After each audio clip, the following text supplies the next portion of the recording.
ये अरविंद केजरीवाल के बगैर, सौरभ भारद्वाज के बगैर, मनीष सिसोदिया के बगैर, ये जितने भी चेहरे आपके हारते हुए दिख रहे हैं, हार गए हैं, इनके बगैर कैसी होगी विधानसभा की सूरत आम आदमी पार्टी के लिए? निश्चित रूप से सारे हेवीवेट जो हैं आम आदमी पार्टी के, वो अगर हार गए हैं तो आम आदमी पार्टी संख्या के बल से तो चलिए 22 उसके एमएलए होंगे, लेकिन उनका वजन वो नहीं होगा क्योंकि कोई कद्दावर नेता सब हार गए हैं। तो जितना वजन होना चाहिए एक अपोजिशन लीडर के रूप में या अपोजिशन पार्टी के रूप में, वो हल्की दिखाई पड़ेगी आम आदमी पार्टी विधानसभा के अंदर, हल्की दिखाई पड़ेगी। और अभी प्रधानमंत्री ने एक ऐलान और कर दिया है कि पहली रिपोर्ट पेश होगी विधानसभा के पटल पर, सीएजी रिपोर्ट। तो क्या इसमें मुश्किलें और बढ़ती हुई दिखेंगी? क्योंकि सीएजी रिपोर्ट में पर वो सारे जो विधानसभा के पटल पर नहीं पेश की गई थी और 2206 करोड़ के घोटाले की बात लगातार बीजेपी कह रही थी कि लीक हो गई रिपोर्ट, अब ऑफिशियली उसको प्लेस करने की एक जो पूरी प्लानिंग है भारतीय जनता पार्टी की, इसका क्या असर दिखेगा आम आदमी पार्टी की पॉलिटिक्स? देखिए, राह आम आदमी पार्टी के लिए आसान नहीं है, चाहे वो विधानसभा के अंदर हो, विधानसभा के बाहर हो। पार्टी के अपने कार्यकर्ताओं, पार्टी के अपने नेताओं के द्वारा भी कुछ न कुछ, मैं ये नहीं कह रहा विरोध प्रदर्शन होगा, लेकिन असंतोष जरूर जाहिर किया जाएगा। और जिस तरह से प्रधानमंत्री मोदी ने ऐलान किया है कि भाई सीएजी की रिपोर्ट पेश की जाएगी, ये जरूर है कि कोशिश होगी कि जितने भी भ्रष्टाचार के मुद्दे हैं उस पर जांच पड़ताल हो, क्योंकि सिर्फ जीत से बीजेपी आश्वस्त नहीं होगी। इस वक्त तो वो जीत गई है, लेकिन मुझे लगता है कि उनकी कोशिश होगी कि भाई इस पार्टी को अगर कुछ तथ्य निकलती है तो जितना डिस्क्रेडिट किया जा सके उतना किया जाए। और अगर कुछ तथ्य निकले तो जांच पड़ताल तो होगी, तमाम तरह की चीजों की जांच पड़ताल। और ये भी कोशिश होगी क्या कि जो भय दिखाकर कैलाश गहलोत ने बाकायदा चिट्ठी लिख दी थी कि भाई अब ना आम आदमी पार्टी रही और ना यमुना साफ कर पाए, ना कट्टर ईमानदारी रही, कुछ नहीं रहा, जैसे कैलाश गहलोत टूटकर चले गए, ये भी कोशिश होगी क्या कि कुछ और चेहरे भी तोड़े जाएं, उन 22 में से भी कुछ और चेहरों को तोड़ा जाए? अब देखिए, बीजेपी को ज्यादा प्रयास करने की जरूरत नहीं होगी कि हमें तोड़ना है। मुझे लगता है कि स्वतः आप देखेंगे, जैसा मैंने कहा, आम आदमी पार्टी के जो दूसरे नेता, उनमें भी कुछ ना कुछ असंतोष दिखाई पड़ेगा। उनके स्वर धीरे धीरे आएंगे। कोई खुला विरोध का मैं उम्मीद नहीं करता कि कोई खुला विरोध हो जाएगा आम आदमी अरविंद केजरीवाल के खिलाफ, लेकिन असंतोष के स्वर सुनाई पड़ेंगे। जो लोग असंतुष्ट होंगे वो स्वयं ही आम आदमी पार्टी छोड़कर, और दिल्ली में तो कांग्रेस की कोई वजूद नहीं है, यानी कि अरविंद केजरीवाल का जो होल्ड था, जो एक सर्वा का उनके पास ताज था, वो भी अब अरविंद केजरीवाल सीट लूज किया, इलेक्शन लूज किया, वो क्रेडिबिलिटी भी अब पार्टी के भीतर वो लूज करती हुई दिखेंगे। देखिए, बिल्कुल, अगर आम आदमी पार्टी की इतनी बुरी हार हुई है तो उसकी एक ही वजह है। मैं पहले भी कह रहा था, अगर 15 और 20 के जीत का श्रेय अरविंद केजरीवाल को जाता है और सारा श्रेय अरविंद केजरीवाल को था, तो 2025 की जो हार है उसकी भी जिम्मेवारी अरविंद केजरीवाल की है, क्योंकि उन्होंने बहुत एक ऊंचा स्तर, एक तरह से पेडेस्टल पर अपने आप को खड़ा किया था। ये ऐसी पार्टी है जो नई तरह की राजनीति करेगी, ये ऐसी पार्टी है जो साफ सुथरी सरकार देगी, ईमानदार छवि बनी हुई थी। ये सब पिछले 3-4-6 महीने में धूमिल हो गया। तमाम इनके नेता जेल गए, भले ही किसी को सजा नहीं हुई, हालांकि संजय जी, लेकिन इसका काउंटर नैरेटिव भी है। ये बिल्कुल अलग मसला है कि जनता ने काउंटर नैरेटिव को नहीं चुना, जनता ने उस नैरेटिव को चुन लिया।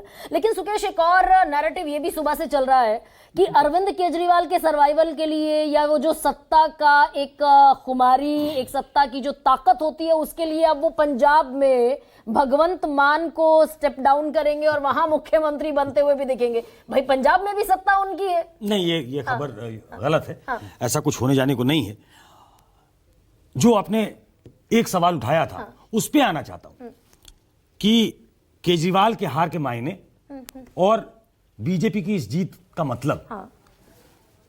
देखिए, ठीक कहा संजय जी ने, और शत्रुघ्न सिन्हा टीएमसी के सांसद हैं, उनके एक वाक्य को चुरा लेता हूं कि ताली कप्तान को तो गाली भी कप्तान को।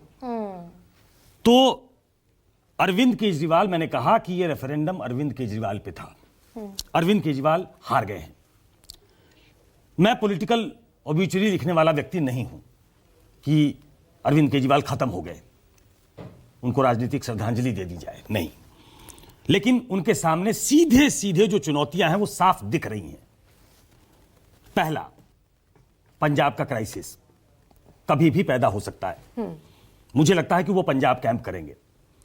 बाउंस बैक करने के लिए पंजाब कैंप करने का मतलब ये है कि वो ये दिखाएंगे कि हमारी सरकार रिपीट हो सकती है, गवर्नेंस हमको आता है।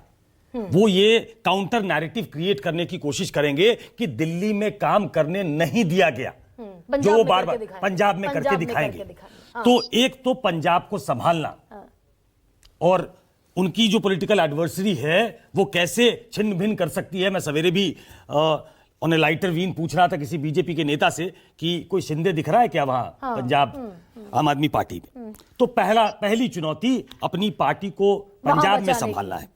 दूसरा इंटरनल डायनेमिक्स, जिसकी तरफ संजय जी ने भी इशारा किया कि जब तक आप मजबूत होते हो, जब तक आप जिताने का मादा क्षमता रखते हो, तब तक आपकी चलती है, तब तक लीडर कंसीडर किए जाते हैं। इंटरनल डायनेमिक्स भी कुछ चेंज होंगे क्या, यह खतरा हमेशा होता है। उनके पास तीसरी चुनौती उनके सामने वो पॉलिटिकल मैनूवरिंग की है।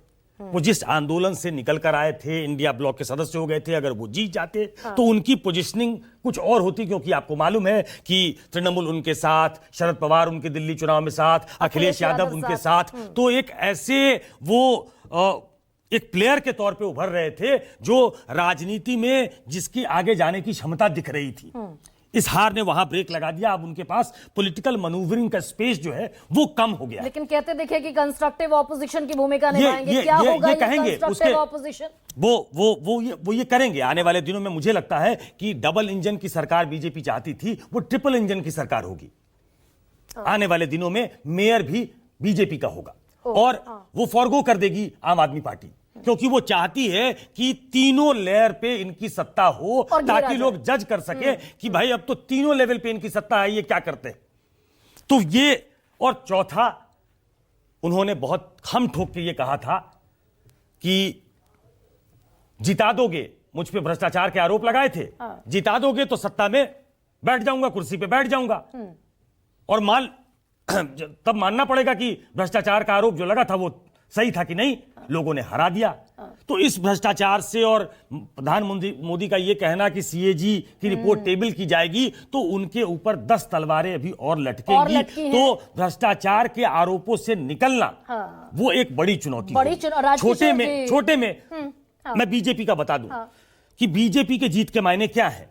नरेंद्र मोदी 240 के बाद जो कमजोर थे, हरियाणा, महाराष्ट्र और अब दिल्ली ने उनको इतना मजबूत बना दिया है कि नया अध्यक्ष जो आप देखेंगी, जिसमें यह कहा जा रहा था कि संघ की छाप होगी, वो और प्रमुख तरीके से अब प्ले में आ जाएगा। दूसरा, मोदी